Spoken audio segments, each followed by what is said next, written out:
ભારતીય શેર બજારમાં ઉછાળો જોવા મળી રહ્યો છે। 700 પોઈન્ટના વધારા સાથે માર્કેટ ખુલ્યું। નિફ્ટીમાં પણ 200 થી વધુ પોઈન્ટનો વધારો।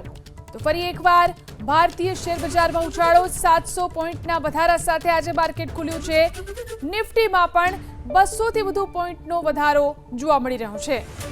તો ગઈકાલની જેમ આજે પણ શેર બજારમાં ઉછાળો જોવા મળી રહ્યો છે। માર્કેટ ખુલતાની સાથે જ ભારતીય શેર બજારમાં 200 થી વધુ પોઈન્ટનો વધારો। 700 પોઈન્ટના વધારા સાથે માર્કેટ ખુલ્યું। નિફ્ટીમાં પણ 200 થી વધુ પોઈન્ટનો વધારો। તો ફરી એકવાર ભારતીય શેર બજારમાં ઉછાળો। 700 પોઈન્ટના વધારા સાથે આજે માર્કેટ ખુલ્યું છે। નિફ્ટીમાં પણ 200 થી વધુ પોઈન્ટનો વધારો જોવા મળી રહ્યો છે। તો ગઈકાલની જેમ આજે પણ શેર બજારમાં ઉછાળો જોવા મળી રહ્યો છે। માર્કેટ ખુલતાની સાથે જ ભારતીય શેર બજારમાં 200 થી વધુ પોઈન્ટનો વધારો।